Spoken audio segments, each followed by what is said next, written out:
हरे कृष्ण कृष्ण कृष्ण हरे हरे, हरे राम राम राम हरे हरे। हरे कृष्णा। आप सभी भक्तों का हार्दिक स्वागत है आज की श्रीमद् भागवतम की इस कक्षा में। स्वागतम सुस्वागतम। और हम चर्चा कर रहे हैं श्रीमद् भागवतम चतुर्थ स्कंद अध्याय 29 के ऊपर, जिसका नाम है नारद तथा राजा प्राचीन बरही के मध्य वार्तालाप। तो जल्दी से हम रिकैप करते, कल हमने क्या पढ़ा था।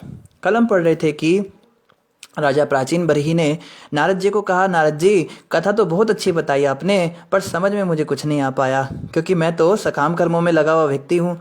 अब कोई बहुत आध्यात्मिकता में बढ़ा चढ़ा व्यक्ति तो इन बातों को समझ पाता। तो नारद जी ने कहा, राजा प्राचीन बरही, तुम्हारे लिए मैं इसको दोबारा से समझाता हूँ।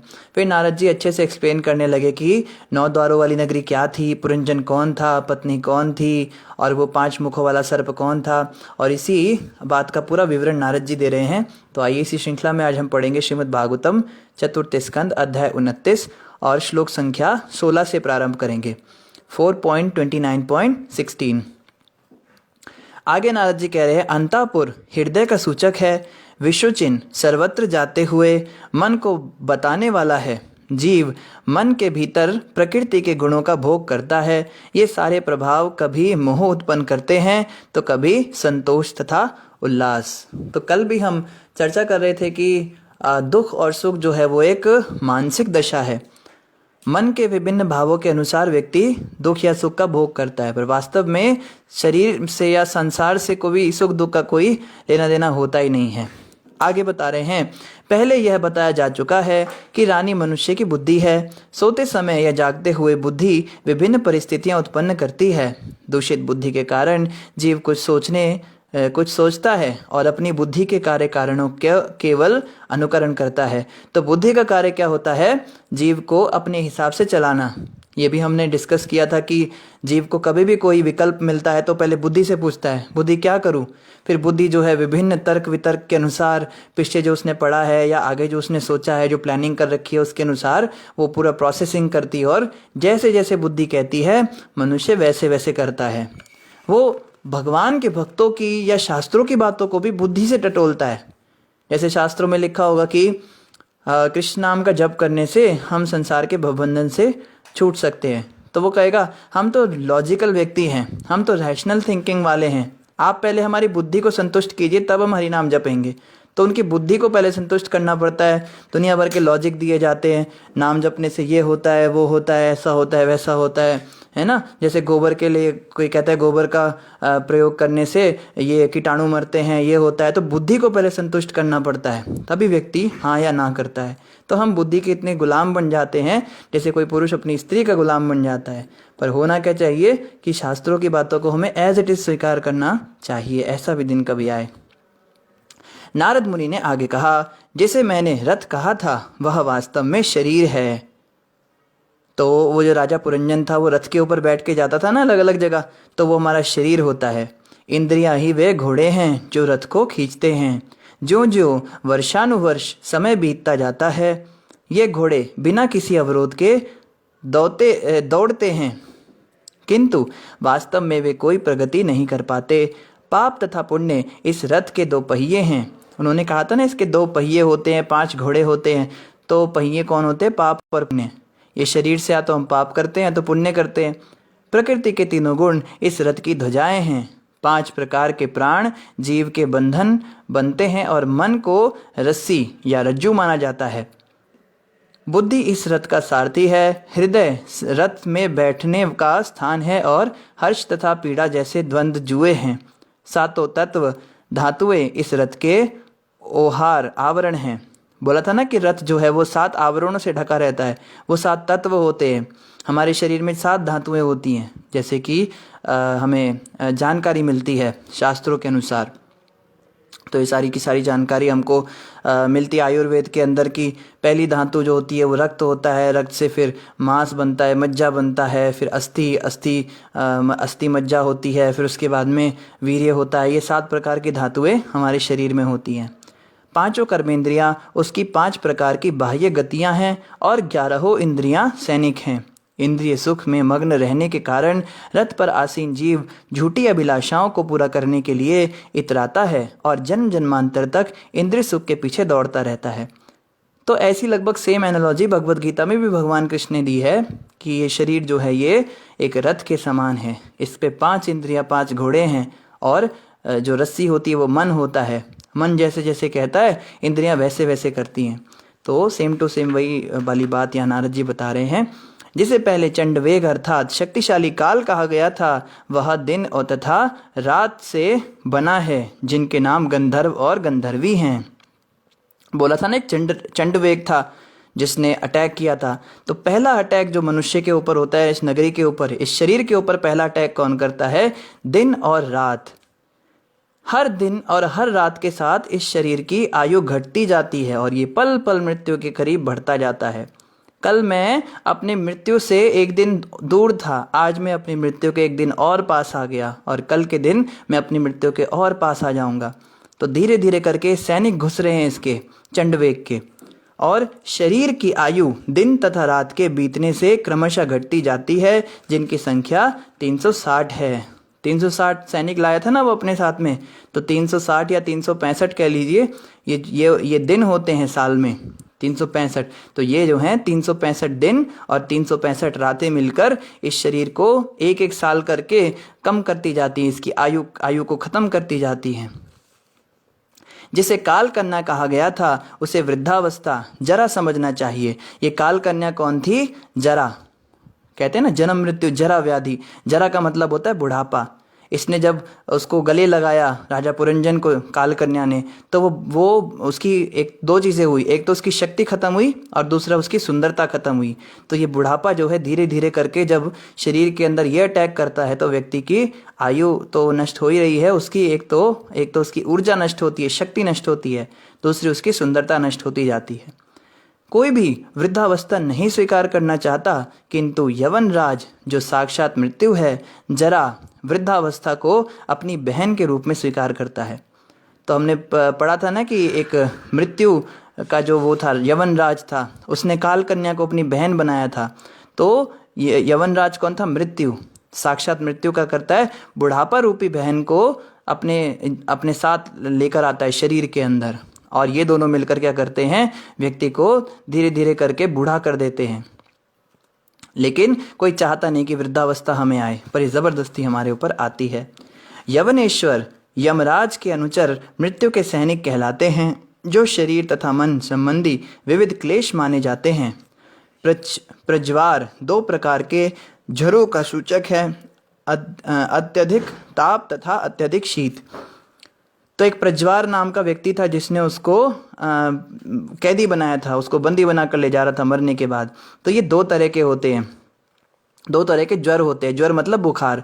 एक बुखार होता है जिसमें शरीर बहुत ज़्यादा तप जाता है, और दूसरा होता है जिसमें शरीर बहुत ज़्यादा ठंडा हो जाता है, जैसे टाइफाइड तथा निमोनिया। शरीर के भीतर लेटा हुआ जीव विविध क्लेशों द्वारा जो दैविक भौतिक तथा अपने ही शरीर तथा मन से संबंधित हैं विचलित होता रहता है। समस्त प्रकार के क्लेशों के होते हुए भी जीव इस संसार को भोगने की इच्छा से अनेक योजनाओं में बह जाता है। तो एक तरफ तो वो काल कन्या उसको गले लगा रही थी, दूसरी तरफ ये यवनराज परेशान कर रहा था, तीसरी तरफ जो चंडवेग था वो अपने सैनिकों के साथ उस पर धावा बोल रहा था। लेकिन ये पुरंजन क्या सोच रहा था? मेरी पत्नी कैसे जिएगी मेरे बिना, मेरे जाने के बाद मेरे बच्चों का क्या होगा। तो यहाँ पे यही बताया जा रहा है, एक तरफ तो बुढ़ापा शरीर में दिन पर दिन बढ़ते जा रहा है, दूसरी ओर हमारी आयु क्षीण होती जा रही है, पल पल मृत्यु के नज़दीक बढ़ते जा रहे हैं, पर दिमाग में 24 घंटे यही टेंशन रहती है, घर में क्या होगा, संसार में क्या होगा, और भाजी कैसे आएगी और रोटी कैसे बनेगी, मेरी बेटी का क्या होगा, बेटे का क्या होगा, यही सारा चिंतन चलता रहता है व्यक्ति का। निर्गुण दिव्य होकर भी जीव अपने अज्ञान के कारण अहंकारवश मैं तथा मेरा इन भौतिक कष्टों को स्वीकार करता है। तो वास्तव में कष्ट का कोई कारण है ही नहीं। बूढ़ा तो शरीर हो रहा है, आयु तो शरीर की नष्ट हो रही है, बच्चे और पत्नी तो शरीर के संबंध है, आत्मा तो पूरी तरह से अनासक्त है इन चीज़ों से, उसको तो कोई संबंध ही नहीं, उसको तो कोई दर्द ही नहीं। लेकिन क्यों ये सब कष्ट हो रहा है फिर हमें? क्योंकि अहंकार माना हुआ है, मैं और मेरा में फंसे हुए हैं। मैं ये शरीर और शरीर से संबंधित व्यक्ति और सामग्री मेरी, इस अहंकार, झूठे अहंकार के कारण इसे कहते हैं जबरदस्ती कष्ट में रहना, मतलब जबरदस्ती परेशान होने वाली बात है। इस प्रकार वह इस शरीर के भीतर 100 वर्षों तक रहता है। कहा था ना कि 100 सालों तक इस नगरी में तुम सुख का भोग करोगे, तो 100 वर्षों तक वो रहता है। जीव की यह प्रकृति है कि उसे अपना अच्छा या बुरा भाग्य चुनने की कुछ कुछ छूट है, किंतु जब तक वह अपने परम स्वामी भगवान को भुला देता है तो वह अपने को प्रकृति के गुणों के हवाले कर देता है। इस तरह प्रकृति के गुणों के वशीभूत होकर वह अपने को शरीर मान बैठता है। कभी वह तमोगुण, तो कभी रजोगुण, तो कभी सतोगुण के अधीन होता है। इस प्रकार जीव प्रकृति के गुणों के अधीन रहकर विभिन्न प्रकार के शरीर प्राप्त करता है। तो यहाँ बताया जा रहा है कि हमारे पास थोड़ी सी तो छूट है। कोई ये नहीं कह सकता कि जैसे कई लोग कहते हैं ना कि सब कुछ प्री डेस्टिन्ड है, जो होना है वो होगा, जो लिखा है वही हो रहा है। कई लोग कहते हैं ना कि हमारा कोई कंट्रोल नहीं है, जैसा लिखा था वो हो गया। पर यहाँ बताया जा रहा है ऐसा नहीं है, कुछ कुछ छूट हमारे पास है। जैसे मेरे पास 50,000 रुपये हैं, ठीक है। अब मेरे पास छूट है, मैं उन पैसों से साधुओं की सेवा भी कर सकता हूँ और मैं उन पैसों से इंद्रिय की तृप्ति कर सकता हूँ।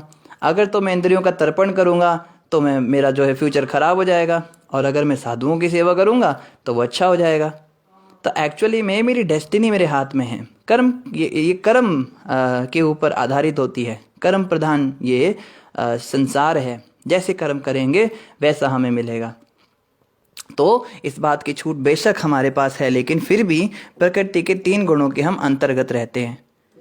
अब एक प्रश्न उठता है कि अगर हमारे हाथ में ही है कि हम अच्छा या बुरा कोई भी कर्म कर सकते हैं, तो फिर बुरा ही कर्म क्यों करते हैं? हम अच्छा कर क्यों नहीं पाते? कई बार हम अच्छा करना चाहते हैं मगर पता नहीं क्यों कर नहीं पाते, कुछ तो कारण होगा। तो कारण क्या है? पीछे से प्रकृति के 3 गुण हमें नचा रहे हैं। जैसे प्रभुपाद जी की भगवत गीता के अंदर बहुत सुंदर एक चित्र है, उसमें 3 देवियां जो हैं हाथों में वो कठपुतली की तरह से रस्सी बांध रखी है उन्होंने, और 2 पुरुषों को नचा रही हैं। तो सतोगुण, रजोगुण, तमोगुण ये तीनों हमें नचा रहे हैं। इनके प्रभाव में हम पड़ जाते हैं। हम हैं तो फ्रीडम है हमारे पास में, हम चाहें तो 16 माला क्या 64 माला भी कर सकते हैं। नहीं कर सकते क्या? कोई रोकता थोड़ा है, लेकिन क्यों नहीं कर पाते? तमोगुण हमें हावी कर देता है। तमोगुण कहता है सो जा, रजोगुण कहता है भाग जा, सतोगुण बेचारा चुप हो जाता है। तो रजोगुण, सतोगुण, तमोगुण ये तीनों हमें नचाते। इनके कारण हम चाह कर भी पुण्य कर्म ना करके पाप कर्मों में लिप्त हो जाते हैं। ये यहाँ पे बताया जा रहा है। और इसके कारण क्या होता है? विभिन्न प्रकार के शरीर मिलते हैं। जो व्यक्ति सतोगुण में शरीर छोड़ता है वो ऊपर के लोगों को जाता है। जो व्यक्ति रजोगुण में शरीर छोड़ता है वो वापस इसी संसार में आता है। और जो व्यक्ति तमोगुण में शरीर छोड़ता है वो नीचे के लोकों में या नीचे की योनियों में जाता है। ऐसा भगवत गीता में कृष्ण भगवान बताते हैं। देखो यहाँ पे भी बताया जा रहा है, जो सतोगुणी है वे वैदिक आदेशों के अनुसार पुण्य कर्म करते हैं और इस तरह वे उच्च लोकों को जाते हैं जहाँ देवों के निवास हैं। जो रजोगुणी है वे मनुष्य लोक में विभिन्न प्रकार के उत्पादक काम करते हैं। इसी प्रकार तमोगुणी पुरुष विभिन्न प्रकार के कष्ट उठाते हैं और पशु जगत में वास करते हैं। तो सतोगुणी कार्य क्या होते हैं? वैदिक आदेशों के अनुसार कार्य करना, पुण्य कर्म करना, मतलब शास्त्रों में जो बातें लिखी हैं उसके अनुसार जीवन जीना। और रजोगुण का मतलब क्या होता है? रजोगुण का मतलब होता है जो व्यक्ति बहुत ज़्यादा कार्य कौशल दिखाना चाहता है, अपनी कला दिखाना चाहता है, उत्पादन करता है, यहाँ जाएगा वहाँ जाएगा, इधर भागेगा उधर भागेगा, ऐसा करेगा वैसा करेगा। और तीसरा होता है तमोगुणी।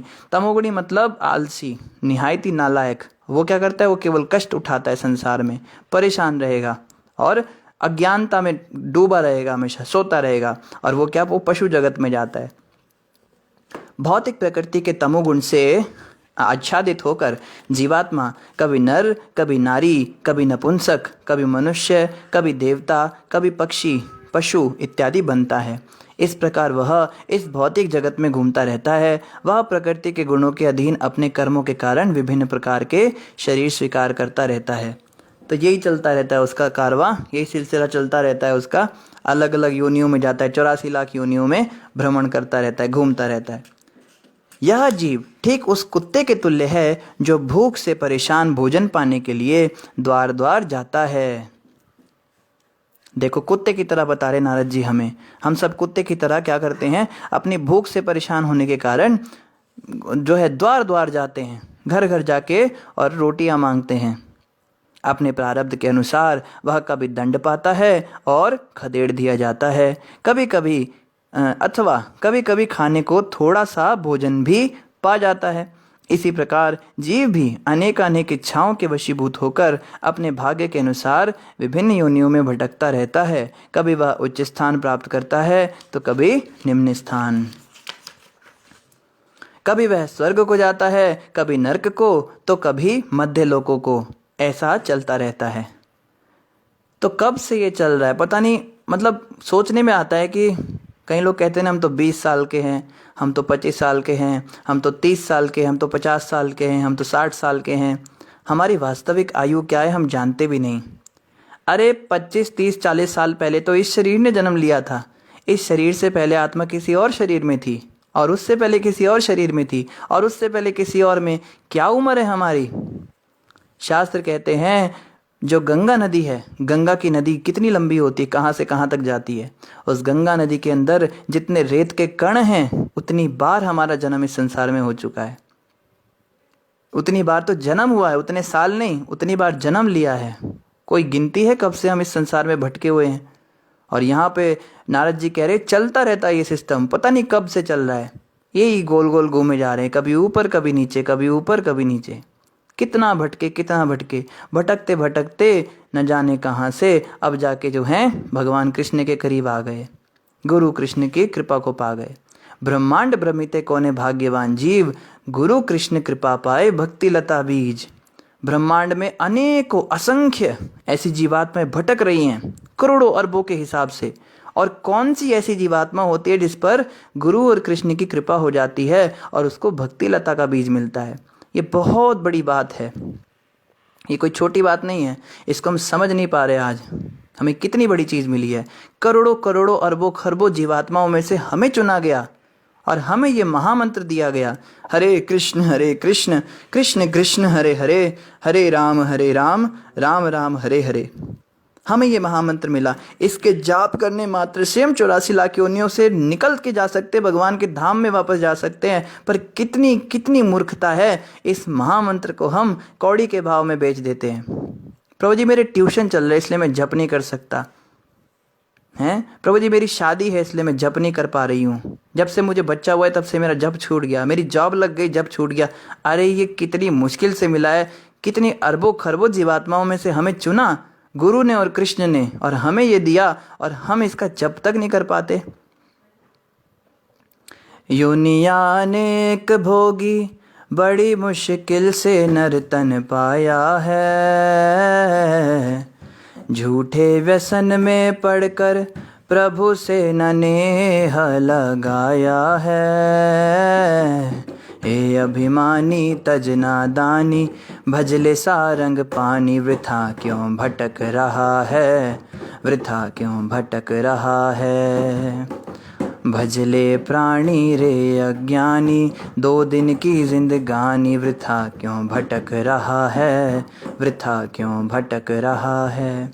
वृथा भटक रहे हैं और आगे भी भटकने की तैयारी कर रहे हैं। मरने के बाद फिर कुत्ते बिल्ली सूअर छिपकली यही बनने की तैयारी कर रहे हैं, भटके जा रहे हैं। कैसी मूर्खता है, देखो कैसी बुद्धि, अकल पे पत्थर पड़े हमारे। महामंत्र भी मिल गया, गुरु भी मिल गए, कृष्ण भी मिल गए, सब कुछ मिल गया। वैष्णव संघ मिल गया, मोबाइल मिल गया, उसमें इंटरनेट मिल गया, उसमें भागवतम मिल गई, उसमें कथा मिल गई, सब कुछ मिल गया। बैठे बैठे घर में जप करने को मिल गया, भक्तों का कॉल भी आता है, सब कुछ होता है। पर कैसी अकल पे पत्थर पड़े हैं तो भी हम बार बार जो है गू खाने के लिए जाते हैं। जैसे सुअर होता है ना, सुअर के सामने हलवा पूड़ी मिठाई सब रख दो फिर भी वो जाके लैट्रिन नहीं खाता है। ऐसी हमारी दिमाग कैसा खराब हो चुका है। मैं तो अपने बारे में सोच के कई बार बड़ा हैरानी करता हूँ, बड़ा बुरा लगता है। वैष्णव सेवा संघ संत और इंटरनेट पे कितनी दुनिया भर की वेबसाइट्स हैं जिसके थ्रू भगवान की कितनी जल्दी भक्ति में आगे बढ़ सकते हैं। दुनिया भर की वीडियोस हैं यूट्यूब में मोटिवेशन देने के लिए, भक्ति में कैसे आगे बढ़ना है। पर कैसी बुद्धि है, जान जान के जो है मल जैसी वेबसाइट्स की तरफ ही हमारा दिमाग जाता है। चैटिंग करेंगे बेकार में, घंटे घंटे बर्बाद करेंगे समय। हर जगह ये लॉजिक काम करता है। पैर दे दिए इतना सुंदर, और चलने की शक्ति भी है, जवानी भी है, चल भी सकते हैं, बाइक भी है, गाड़ी भी है, लेकिन इसके इस्तेमाल करके मंदिर नहीं जाते, कहाँ कहाँ पूरी दुनिया में घूम के आ जाते हैं। कैसी अकल पे पत्थर पड़े हैं। भटकने की तो हमने जैसे कसम खा ली है, भगवान भी कहेंगे कि भाई तेरे को सब सामग्री दे दी, अब तो भक्ति कर ले।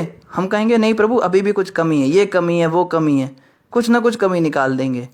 कैसे क्या कौन उद्धार करेगा? हमारा उद्धार कोई नहीं कर सकता। जो व्यक्ति अपना उद्धार कराना ही नहीं चाहता, उसका तो उद्धार भगवान भी नहीं कर सकते।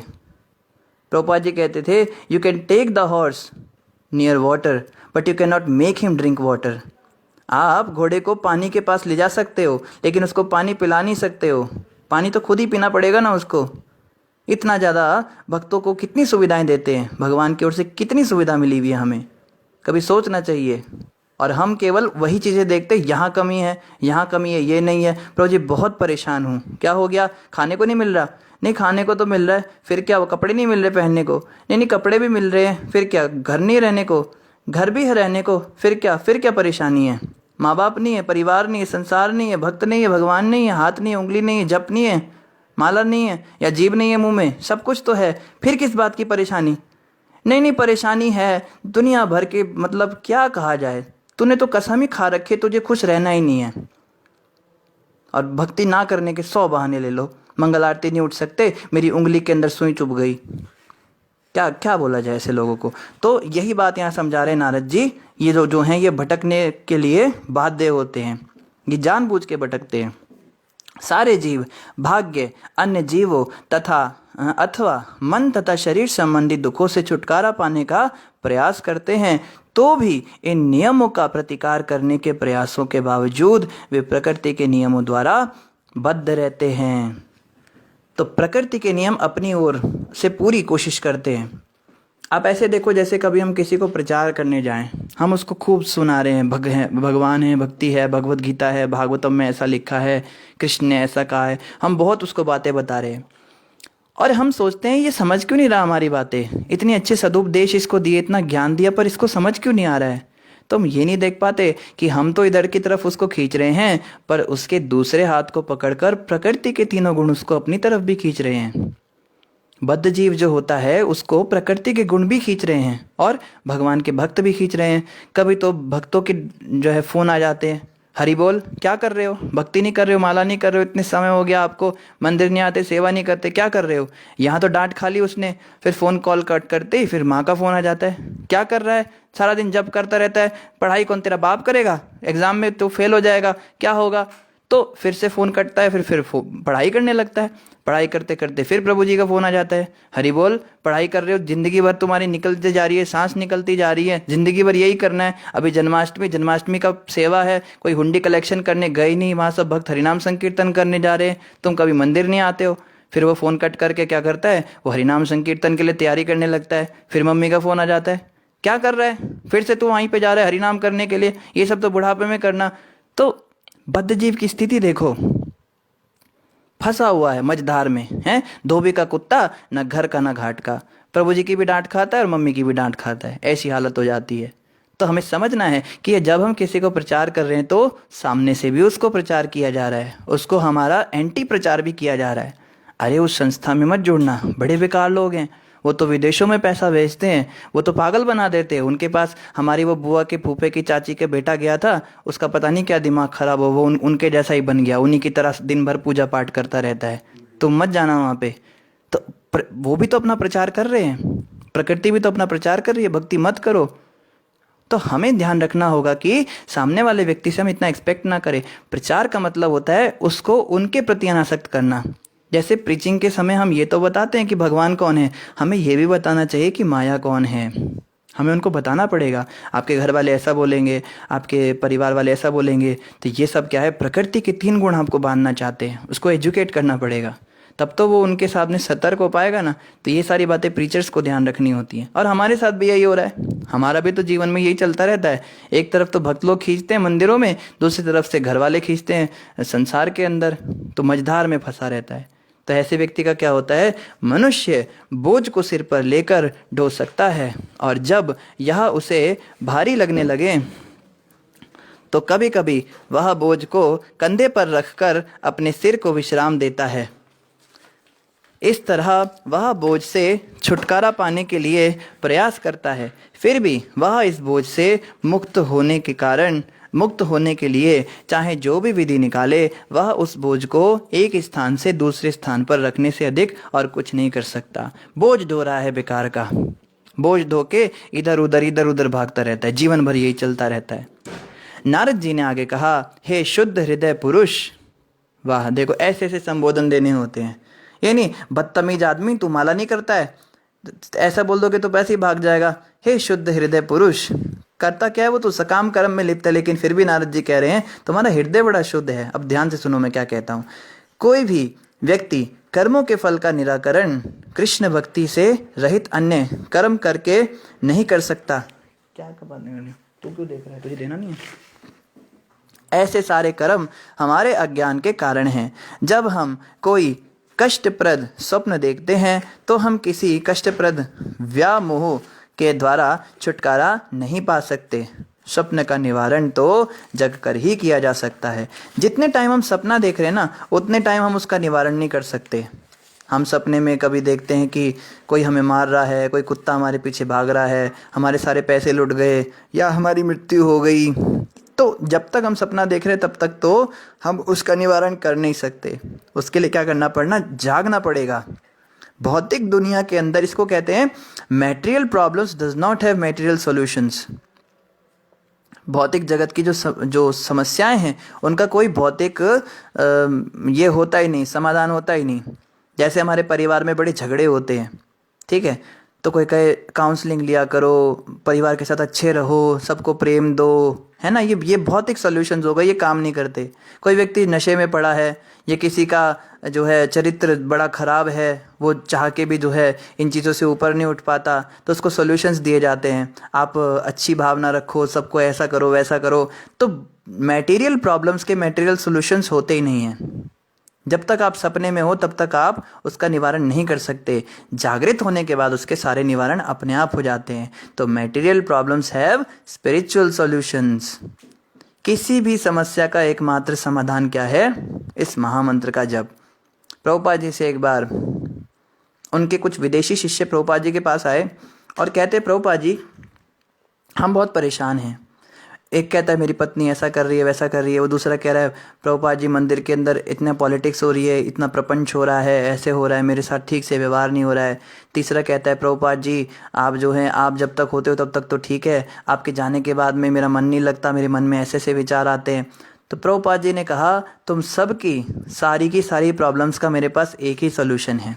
You chant Hare Krishna sincerely, Hare Krishna Krishna Krishna Hare Hare, Hare Ram Ram Ram Hare हरे।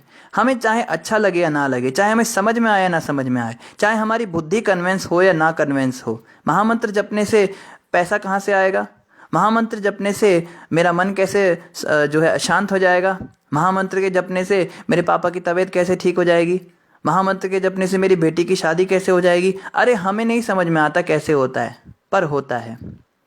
प्रभुपाद जी ने कहा, आचार्यों ने कहा, इसलिए होता है मतलब होता है। हर समस्या का समाधान इस महामंत्र के जप से होता है और हुआ है। अनेकों उदाहरण है संसार में जिनके जीवन में बहुत परिवर्तन आया। बिल्कुल दुख के गहनतम अंधकार में डूबे हुए लोग, उन्होंने इस महामंत्र का जप किया और इससे उबर गए। आज एकदम खुशी खुशी रहते हैं, एकदम हंसते खेलते और नाचते गाते रहते हैं। भक्तों को कभी देखो, भक्तों के बीच में जब आते हैं, नाच रहे होते हैं, हंस रहे होते हैं, उनके चेहरे खिलखिला के हंस रहे होते हैं। बाहर हरिनाम संकीर्तन पे ऐसे नाच रहे होते हैं, इतना ऊंची ऊंची उछाले लगाते हैं। क्यों? क्योंकि महामंत्र के जप से उन्हें आनंद मिलता है। अब ये कहाँ से आता है, क्यों आता है, इसके पीछे क्या साइंस है, क्या लॉजिक है, ये हमको समझ नहीं आता। लेकिन हमें क्या करना है, मान लेना इन बातों को कि जब कोई व्यक्ति स्वप्न से जाग जाता है तो उसके सारे दुख दूर हो जाते हैं। जब तक वो भौतिक दुनिया रूपी स्वप्न में रहता है तब तक दुख होता है। जब समझ जाता है मैं शरीर नहीं, मैं तो आत्मा हूँ, भगवान कृष्ण मेरे भगवान हैं, मरने के बाद भी उनके पास जाना है, जीते जी भी उनकी सेवा करनी है, तो फिर दुख काहे का, ये होता है। जब तक हम में कृष्ण भक्ति नहीं जग जाती, ऐसे सपनों से छुटकारा नहीं मिल सकता। समस्त समस्याओं को हल करने के लिए हमें कृष्ण चेतना को जागृत करना ही होगा। नारद जी भी देखो यही बात कह रहे हैं। इस सारे सपने से दूर होने के लिए कृष्ण चेतना जागृत करनी होगी, कृष्ण भक्ति करनी होगी। कभी कभी हमें इसलिए कष्ट होता है क्योंकि हमें स्वप्न में शेर या सर्प दिख जाता है, किंतु वास्तव में वहाँ ना तो शेर होता है ना सर्प। इस प्रकार हम अपनी सूक्ष्म अवस्था में कोई परिस्थिति उत्पन्न कर लेते हैं और उसके परिणामों को भोगते हैं। इन कष्टों का निवारण तब तक नहीं हो सकता जब तक कि हम अपने स्वप्न से जग नहीं जाते। तो जन्म मृत्यु जरा व्याधि ये शरीर के हैं, आत्मा के नहीं हैं। इस बात को जब हम समझ जाते हैं तो हम सपने से जाग जाते हैं। जीव का वास्तविक हित इसमें है कि वह अविद्या से निकले, जिसके कारण उसे बारंबार जन्म तथा मृत्यु सहनी पड़ती है। इसका एकमात्र निवारण है भगवान के प्रतिनिधि के माध्यम से उनकी ही शरण ग्रहण करना। जब तक मनुष्य भगवान वासुदेव की भक्ति नहीं करता, तब तक वह न तो इस भौतिक जगत से पूर्णतः विरक्त हो सकता है और न अपने असली ज्ञान को ही प्रकट कर सकता है। तो वही बात बताई जा रही है यहाँ पे जो हमने अभी एक्सप्लेन की। हे राजऋषि, जो श्रद्धावान है, जो भगवान की महिमा का निरंतर श्रवण करता रहता है, जो सदैव कृष्ण चेतना के अनुशीलन तथा भगवान के कार्यकलापों को सुनने में लगा रहता है, वह शीघ्र ही भगवान का साक्षात्कार करने के योग्य हो जाता है। तो बहुत बड़ा ये प्लस पॉइंट है भक्ति का। और आप सभी को शुभकामनाएं, आप सभी को हार्दिक बधाई, कॉन्ग्रेचुलेशंस। जो भी आप सब कथा सुन रहे हो, यहाँ बताया जा रहा है जो लगातार भगवान की महिमा का श्रवण करने में अपने मन को लगाता है और कृष्ण चेतना का अनुशीलन तथा भगवान के कार्यकलापों को सुनने में लगा रहता है, बहुत जल्दी भगवान का साक्षात्कार होने वाला है। मतलब ये समझिए कि बस हो ही गया, थोड़ा सा ही रह गया, कुछ समय और भगवान के पास हम होंगे, भगवान हमारे सामने प्रकट हो जाएंगे। बहुत जल्दी वो समय आने वाला है, इसलिए घबराना नहीं, हमें डरना नहीं। एक बार क्या हुआ, एक व्यक्ति जा रहा था, तो कोई ऐसे ही जा रहा था, कोई खाई थी सामने, अचानक से उसको ऐसा लगा जैसे पीछे से किसी ने कुछ धक्का दिया। क्या हुआ, खाई में गिरने वाला था। गिरते गिरते अचानक से एक जड़ उसके हाथ में आ गई पेड़ की और लटक गया खाई में। अब चिल्ला रहा है बचाओ बचाओ, हैं चिल्ला रहा है। तो ऊपर तो कोई था नहीं, चिल्लाते चिल्लाते अचानक एक संत ने उसकी पुकार सुन ली। तो संत ने जब नीचे झुक कर देखा तो वो जड़ से लटका हुआ है, दोनों हाथ उसने जड़ से पकड़ रखे हैं और कहता है, हे साधु महाराज, मुझे बचाइए, मेरी रक्षा कीजिए, मेरे प्राणों की रक्षा कीजिए। तो संत पता है क्या कहता है? संत कहता है, बेटा तू दोनों हाथ छोड़ दे, तेरे को मुक्ति मिल जाएगी। कहता है, तुम्हारा दिमाग खराब है, यहाँ पे मैं मरने वाला हो रहा हूँ और तुम मुझे यहाँ पे मजाक कर रहे हो, अरे मुझे बचाओ, कोई रस्सी फेंको, कुछ करो। संत कहते, बेटा दोनों हाथ छोड़ दे, तुझे मुक्ति मिल जाएगी। कहता है, बाबा कहाँ से आ गया तू, जा यहाँ से, मेरी मदद नहीं कर सकता तो मुझे परेशान तो मत कर। बाबा कहता है, बेटा तू मेरी बात समझ, तो दोनों हाथ छोड़ दे, तुझे इस समस्या से मुक्ति मिल जाएगी। तो वो उसने सोचा फिर कि ये पागल हो चुका है, पर बार बार संत कहने लगा तो उसको लगा अब करूँ भी क्या, हाथ में भी दर्द हो रहा था। तो कहता है, संत तेरे कहने से मैं ऐसा कर रहा हूँ। कहता है, पक्का बेटा, तू मेरी बात को सुन, मेरी बात को समझ, तू अभी देख नहीं पा रहा जो मैं देख पा रहा हूँ, तू बस हाथों को छोड़ और तुझे तुरंत मुक्ति मिल जाएगी। तो पता नहीं क्या दिख रहा है तुम्हें संत, मुझे तो कुछ नहीं दिख रहा है। दोनों आंखें बंद करी उसने, जैसे ही हाथ छोड़े तो धरती जो थी वो उसके 1 इंच नीचे ही थी, वो जमीन पे खड़ा हो गया। कहता है, अरे मैं यहीं पे था क्या? संत कहता है, बेटा जो मैं देख पा रहा था वो तू नहीं देख पा रहा था ना। तो देखो ये होता है कि थोड़ी सी ही दूर हमारे होते हैं भगवान और हम बहुत घबरा जाते हैं, ये नहीं हो रहा है, मैं भक्ति छोड़ दूंगी, हैं मेरे से तो इतना ही नहीं हो रहा है, ये काम वासना मुझे छोड़ नहीं रही है, मैं परेशान हो गया हूँ, मेरे सिर में दर्द हो जाता है जब मैं ऐसी चीज़ें देखता हूँ, मेरा मन विचलित हो जाता है। अरे ऐसे भक्ति करने से क्या फ़ायदा? कई बार मन में भाव आता है कि बाहर से तो मैं खूब नाम जप रहा हूँ, अंदर ही अंदर मेरे इतने अनर्थ चल रहे हैं, इतनी गंदगी चल रही है, मेरे को क्रोध आ जाता है, मुझे लोभ आ जाता है, मुझे संसार के अंदर विषयों में रुचि आती है। तो भक्त लोग क्या करते हैं, वो बड़े डाउन हो जाते हैं भक्ति में और कहते हैं, प्रभु जी हम छोड़ रहे हैं, हम और मंदिर नहीं आ सकते, हमारा मन बड़ा खराब है, हम यहाँ आने के लायक ही नहीं, हम तो महामंत्र जपने के लायक ही नहीं। तो भाई अगर तुम छोड़ दोगे तो क्या लायक बन जाओगे? करने से ही लायकता आएगी। और क्या पता कितनी दूर भगवान है, हो सकता है बस कुछ सालों ही भक्ति का अनुशीलन करने से भगवान हमें मिलने ही वाले हो तुरंत, और हम उस पॉइंट पे जाके उसको छोड़ रहे हैं। जैसे एक सत्य घटना है, एक बच्चा जो था वो JEE मेंस की उसने खूब तैयारी की थी, खूब पढ़ाई की थी, और उसके माता पिता का बहुत प्रेशर था उसके ऊपर कि अगर तेरी ये सीट क्लियर नहीं हुई, अगर तेरा नंबर नहीं आया एग्ज़ाम में, तो फिर तू देखना हम तेरी क्या हालत करेंगे। पूरे समाज के अंदर, पूरे परिवार के अंदर हमारा नाम है वो बिल्कुल मिट्टी में मिल जाएगा। उसको बहुत प्रेशराइज कर रहे थे और वो बहुत घबराया हुआ था। तो जब उसने एग्ज़ाम दे दिया, सब दे दिया, तो उसके दोस्त उससे डिस्कस करने लगे कि इस क्वेश्चन का तो ये आंसर था, वो आंसर था। वो इतना घबरा गया, उसने सोचा मेरी अगर नंबर नहीं आए तो पता नहीं क्या होगा। फाइनली उसने क्या किया, उसने सुसाइड कर लिया। तो जब उसने सुसाइड कर लिया, पंखे से लटक गया, वो मर गया, परिवार वाले सब डर गए, सब लोग घबरा गए, ये क्या कर दिया बच्चे ने, रो रहे, मातम मना रहे। और पता है जब एग्ज़ाम का रिजल्ट आया तो क्या हुआ, उस बच्चे ने टॉप किया था, लेकिन खो दिया। यही होता है हमारे साथ। हम भक्ति उस अवस्था में आके छोड़ते हैं जब थोड़ी मेहनत करने से हमें बस भगवान मिलने ही वाले होते हैं। ये सोच के हम ना छोड़ें। चलो मन में वासना आ गई, पाप आ गया, चलो क्रोध आ गया, चलो लोभ आ गया, जब ये नहीं छूट रहा है तो भगवान को क्यों छोड़े भाई। ये सोचना चाहिए ना, अगर हम इन गंदी आदतों को, इन गंदी हरकतों को नहीं छोड़ सकते तो भला भगवान को ही क्यों छोड़े, ये सोचना चाहिए। पर सोचेंगे तब जब सुनने में रुचि होगी। हमारा मन तो विषयों में ही घूमता रहता है, दिमाग जो है चारों तरफ है ना, चारों ओर घूम के आ जाता है, पूरा वर्ल्ड टूर कर लेता है। और कथा के अंदर बैठ के हमारी ये हालत होती है। तो सोचो 24 घंटे कैसे हम सोचते हैं भगवान का चिंतन होगा, हमें खाक चिंतन होगा भगवान का। बहुत मुश्किल है भगवत प्राप्ति करना, पता नहीं क्या गति होगी हमारी। आगे क्या कह रहे हैं, हे राजन, जिस स्थान में शुद्ध भक्त विधि विधानों का पालन करते हुए तथा इस प्रकार से नितांत सचेष्ट रहते हुए एवं उत्सुकता पूर्वक भगवान के गुणों का श्रवण एवं कीर्तन करते रहते हैं, उस स्थान में यदि किसी को अमृत के निरंतर प्रवाह को सुनने का अवसर प्राप्त हो तो वह जीवन की आवश्यकताएं, भूख तथा प्यास भूल जाएगा और समस्त प्रकार के भय, शोक तथा मोह के प्रति निश्चेष्ट हो जाएगा। इसका ज्वलंत उदाहरण है परीक्षित महाराज। जब परीक्षित महाराज कथा सुन रहे थे सुखदेव गोस्वामी से, तो 7 दिन 7 रात तक उन्हें ना भूख लगी ना प्यास लगी। और ऐसा नहीं कि उनको वो कोई देवता के शरीर में हो गया था, उनका भूख प्यास का उन्हें भान ही नहीं हो रहा था। भगवान की कथा में इतना आनंद है, इतना अमृत है, इतना रस है, व्यक्ति भूख प्यास के लेवल से भी ऊपर उठ जाता है। कभी कभी हमारे साथ ऐसा होता है, जब हम बहुत बिजी होते हैं, कोई फेस्टिवल आ रहा होता है, भगवान की सेवा पूजा कर रहे होते हैं, डेकोरेशन कर रहे होते हैं, हम भूख प्यास भूल जाते हैं, पर जैसे ही हम उस चीज़ को छोड़ते हैं तुरंत वापस आ जाती है। तो ये जो है, ये हमको कई बार एक्सपीरियंस हुआ है। जैसे भगवान कृष्ण कहते हैं नारद जी को, नारद जी पूछते हैं, हे प्रभु आप कहाँ रहते हो, मुझे अपना एड्रेस बताओ। जैसे किसी को कुछ कुरियर करना हो तो एड्रेस पूछते ना, आपका एड्रेस क्या है प्रभु जी, मुझे कुछ भेजना है आपको। तो नारद जी कहते हैं आपका एड्रेस क्या है, मुझे लोग पूछते हैं आप कहाँ रहते हो, तो मैं उन्हें क्या एड्रेस बताऊं। तो भगवान कहते हैं नारद, मेरा एड्रेस जानना चाहते हो तो सुनो, ना हम वसामि वैकुंठे, मैं वैकुंठ में नहीं रहता।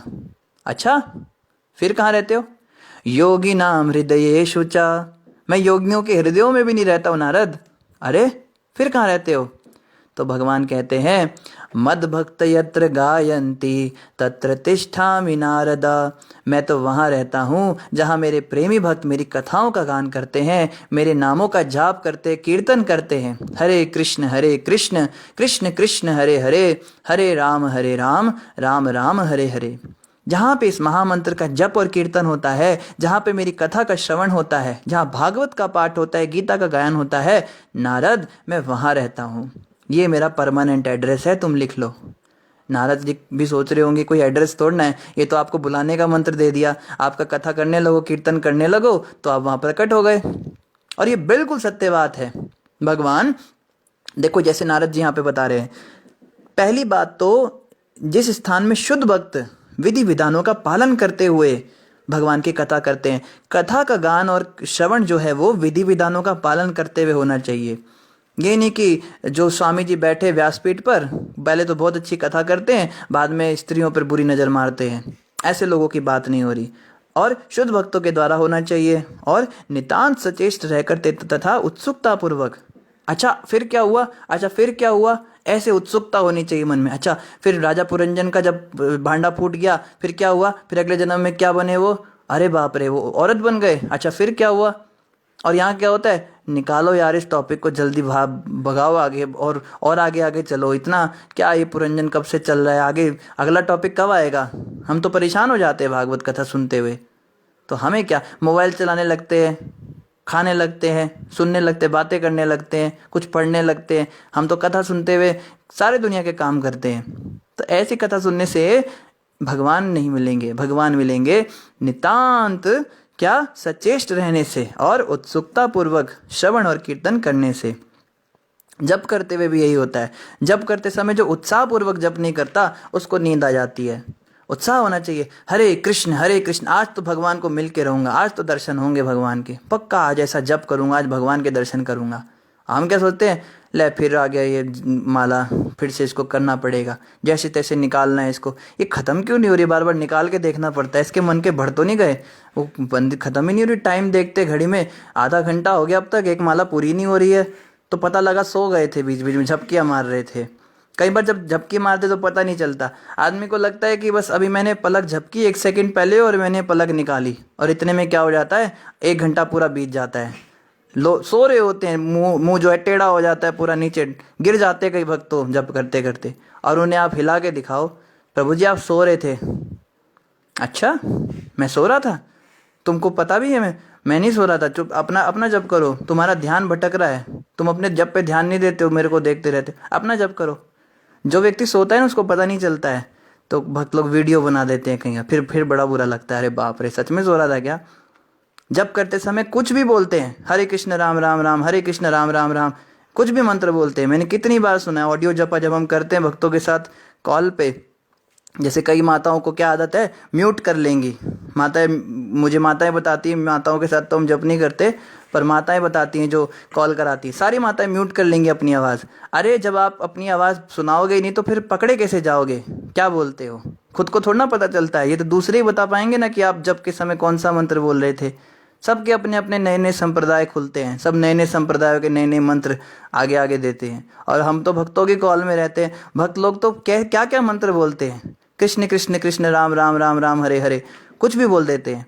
तो इसका मतलब क्या है, ध्यानपूर्वक जप नहीं हो रहा है। जब भी हमारा मन इधर उधर भटकता है ना, तब हमारे मुंह से कुछ भी निकलने लगता है। तब क्या होता है, हरे कृष्ण कृष्ण कृष्ण हरे हरे पे तो एक मन का पीछे, फिर हरे राम राम राम हरे हरे पे दूसरा मन का पीछे। फिर बोलो आपकी माला तो 2 मिनट में ही हो गई। प्रभु जी मेरी स्पीड है ना, स्पीड बड़ी तेज है मेरी, मैं तो कर लेता हूँ, आपको कितना टाइम लगता है? तो मुझे तो 10 साल हो गए जब करते हुए, मुझे तो अभी भी 7 मिनट लगते हैं। कोई नहीं, धीरे धीरे प्रैक्टिस से हो जाएगा आपको। उसको क्या पता वो 2-2 मन के 3-3 मन के पीछे खिसका रहा है। तो ध्यान रखना होता है, इसको कहते हैं ध्यान पूर्वक जप करना। जप करते समय बहुत सारी चीज़ें होती हैं। सबसे बड़ा क्या होता है जप करते समय, सबसे बड़ा ये होता है कि जब हमारा मन भटक जाता है तो हम उठ के घूमते हुए बातें करते हुए जप करने लगते हैं। हमें याद है, एक हम मठ में जाते थे तो वहाँ पे माताएं आती थी बूढ़ी बूढ़ी, उनकी डेली उन्होंने आना, सुबह मैं भी बैठ के जप करता था। तो वो, अब मैं तो नया नया जुड़ा था, मुझे क्या पता था क्या होता है, तो मैं देखता था वो क्या करती थी, हाथ में माला, पहले तो बड़े प्रेम से वो भगवान को प्रणाम करती थी, फिर आपस में एक दूसरे को प्रणाम करती थी, हाथ जोड़ती थी, फिर सब आसन जमा कर बैठती थी, एक दूसरे के आमने सामने बैठ जाती थी ग्रुप बना के, और अपने गले से फिर बीड बैग निकालती थी और हाथ डालती थी झोली में और माला पकड़ के, और जैसी माला घुमाना शुरू और बातें करना शुरू। अरे महामंत्र भी नहीं बोलती थी, बातें कर रही है वो, बस माला गोल गोल गोल गोल घूम रही है और काउंटर पे माला खींचे जा रही है, 1 माला 2 माला 3 माला, ऐसे वो 64 माला करती थी डेली, और 1 घंटे में उनकी 64 माला हो जाती थी। पता है माला कैसे होती थी, मतलब मंत्र नहीं बोलना, बस मन के घुमाने उन्हें, ये पता नहीं उन्हें किसने सिखाया था। तो मैं तो नया नया था, मुझे क्या पता था ये क्या है, तो मैं तो देख के बड़ा खुश हुआ, ऐसे भी माला हो सकती है। तो मैंने अपने काउंसलर को फ़ोन किया कि बस मन के ही तो घुमाने होते हैं, तो मैं ऐसे ही घुमा देता हूँ, मैं भी 64 माला करूँगा। कहते तुम्हारा दिमाग ठिकाने है, वो तो बूढ़ी है, उनको पता नहीं किसी ने बताया होगा नहीं बताया होगा, तुम ऐसा क्यों करते हो। तब मुझे पता लगा कि वो अपराध था। माला करते कई कई तरह की मालाएं, कितने तरह की विचित्र विचित्र मालाएं। कई भक्त लोग तो महामंत्र कैसे बोलते हैं, हरे कृष्णा कृष्णा कृष्णा। अब इसी स्पीड से तुम मंत्र जपोगे तो 1 घंटे में भी तुम्हारी माला नहीं हो पाएगी। कई भक्त क्या करते हैं, 2 मिनट में माला खत्म। तो सब तरह के होते हैं। आइडियल माला कैसे होती है, प्रोपा जी कहते हैं 7.5 मिनट लगने चाहिए, 5.5 से 7.5 मिनट तो लगने ही चाहिए। ना इससे ज़्यादा ना इससे कम। ये आइडियल माला होती है। और इसकी स्पीड कितनी होती है? हरे कृष्ण कृष्ण कृष्ण हरे हरे, हरे राम राम राम हरे हरे, हरे कृष्ण कृष्ण कृष्ण हरे हरे, हरे राम राम राम हरे हरे। ये जो मंत्र है इसमें एक एक शब्द स्पष्ट है, अलग अलग सुनाई दे रहा है। हरे और कृष्ण और राम अलग अलग सुनाई दे रहे हैं। इसको कहते हैं अच्छी अच्छी माला, इसको कहते हैं। ये नहीं कृष्ण कृष्ण राम राम, कृष्ण कृष्ण राम राम, कृष्ण कृष्ण राम राम, कृष्ण कृष्ण राम राम। ये क्या माला करते हो? कई भक्त तो सीटियां बजाते हैं, माला करते करते सीटियां मारते हैं, सीटियां चलती होती है उसके मुंह से। कितनी बार सुना है हमने। और कुछ भक्तों को क्या आदत होती है, ऐसे ऐसे करते हैं वो, ऐसा लगता है जैसे पानी उबल रहा है, चावल उबल रहे हैं ऐसी ऐसी ऐसी आवाजें देते हैं। बहुत ध्यान रखना है, बोलना है, उस मंत्र को ठीक से बोलना होता है। हरे कृष्ण कृष्ण कृष्ण हरे हरे, हरे राम राम राम हरे हरे, ऐसे जपना होता है। और सुनना होता है अपनी आवाज़ को। जब हम अपनी आवाज़ सुनते तब पता लगता है कि हम महामंत्र पूरा बोल रहे हैं या आधा बोल रहे हैं या गलत बोल रहे हैं। और एक महामंत्र पूरे होने पर ही मन का पीछे करना है, और फिर दूसरा पूरा महामंत्र होने पर ही मन का पीछे करना है। इन चीज़ों को ध्यान देना होता है माला करते हुए। पर यह कब होगा? जब हम भक्तों के बीच में रह के माला जपेंगे। कई माताओं को मैं पूछता हूँ, आप जप में क्यों नहीं कॉल अटेंड करते? प्रभु जी, हम ना डिस्टर्ब हो जाते हैं। माताओं के साथ जप होता है ना, उनकी आवाज़ें आती है, हम डिस्टर्ब हो जाते हैं। अरे तू डिस्टर्ब हो रही है, तू तू तू क्या सोचती है? तू शुद्ध नाम ले रही है हरिदास ठाकुर की तरह। शुरुआत में हमें बहुत ज़रूरत है हम भक्तों के साथ में जप करें, तब तो पता लगेगा ना। कि वो पूछे कि माता जी आपकी माला इतनी जल्दी हो भी गई, तब पता लगेगा ना कि मैं गड़बड़ माला कर रही हूँ। भक्तों के बीच में जाने से ही तो हमें पता चलेगा हम कहाँ गलतियाँ कर रहे हैं, कैसे हम गड़बड़ कर रहे हैं। किसी भक्त के साथ बैठकर ही तो पता लगता है। कोई बच्चा कहे कि मैं स्कूल नहीं जाऊँगा, क्यों नहीं जाएगा स्कूल? नहीं, स्कूल में जाता हूँ ना तो मेरा ध्यान भटक जाता है, सारे बैठे होते हैं, वो सब बोल रहे होते हैं, बातें कर रहे होते हैं, मैं घर पे ही ठीक हूँ, घर पे ही पढ़ाई करूँगा। तो ऐसे व्यक्ति का कभी उद्धार हो सकता है क्या? एग्जाम में पास हो सकता है? जो टीचर से ही डरता है, टीचर के पास ही नहीं जाना चाहता कि टीचर मेरे अंदर कमियां निकालता है, गलती निकालता है, तो तेरा क्या उद्धार होगा? तो ये एटीट्यूड अच्छा नहीं है। उस समय तो हम कह देते कोई बात नहीं माता जी, बहुत अच्छी बात है, आप अकेले जब करो, कोई बात नहीं, आप मत कॉल अटेंड करो।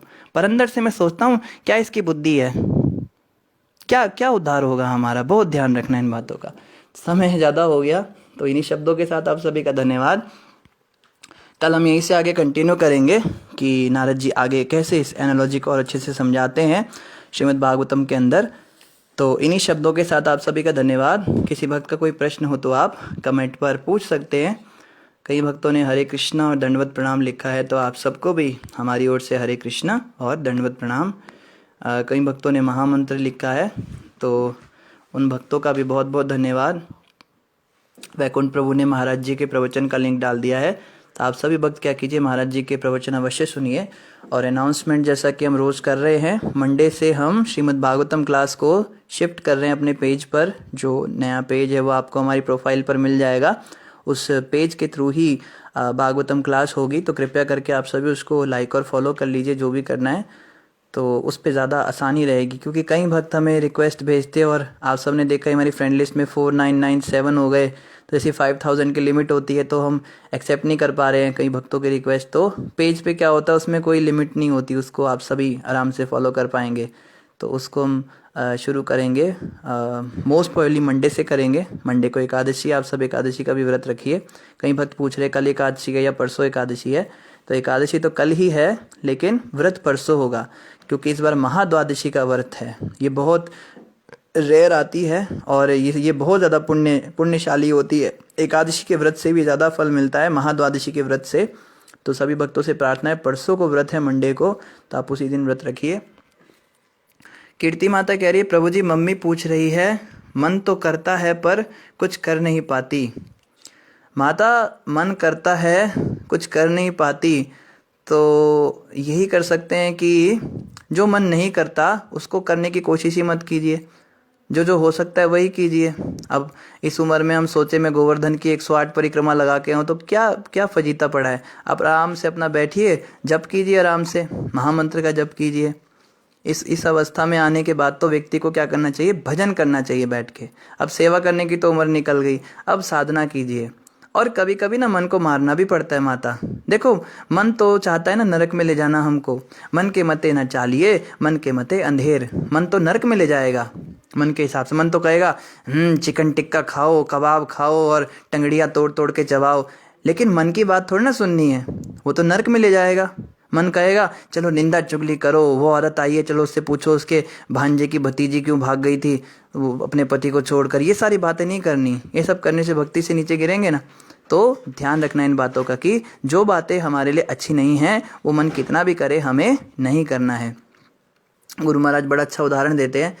महाराज जी कहते हैं बच्चों में बचपना होता है, इसलिए बच्चा पढ़ाई नहीं करना चाहता, बच्चा खेलना चाहता है, पर उसके अच्छे माँ बाप क्या करते हैं, उसको ज़बरदस्ती पढ़ाई कराते हैं। और हमें उम्मीद है कि आपकी तीनों लड़कियां भी ऐसे ही बड़ी हुई होंगी हैं। ये कीर्ति माता, कविता माता और गीता माता, ये तीनों भी बचपन में ऐसी रही होंगी, खेलना चाहती होंगी। तब आपने इनको ज़बरदस्ती पढ़ाया था ना, नहीं नहीं पढ़ाई कर, खेलती रहती है, चल अभी होमवर्क करो, अभी स्कूल में जाओ। जब पहले दिन बच्चा स्कूल में जाता तो कितना रोता है, नहीं जाना, नहीं बैठना, मम्मा मम्मा पास जाना, मम्मा मम्मा ऐसे चिल्लाता है। पर आपने भी तो ज़बरदस्ती इसको स्कूल में बिठाया था ना। तो उसी प्रकार से जैसे हमने ज़बरदस्ती करी इन बच्चों को और आज बच्चे बहुत अच्छे पढ़ लिख गए, इसी प्रकार से अब जो है गुरु को हमें अनुमति देनी है कि वो हम पे ज़बरदस्ती करें। हमारे जो अब जैसे आपकी तो बच्चियाँ ही आपकी गुरु बन गई, तीनों ही बच्ची आपकी भक्ति करती हैं, माला जपती हैं, तो इनके शासन को स्वीकार करना है। जैसे इन पे हमने शासन किया, अब ये हम पे शासन करें और जैसे जैसे ये कहे हमें वैसे वैसे करना है। मन के हिसाब से नहीं चलना माता, इससे हमारा कल्याण होगा। तो इन्हीं शब्दों के साथ सभी का धन्यवाद। ग्रंथराज श्रीमद् भागवतम महापुराण की जय, जगत गुरु श्रील प्रभुपाद की जय, गौर भक्त वृंद की जय। हरे कृष्णा।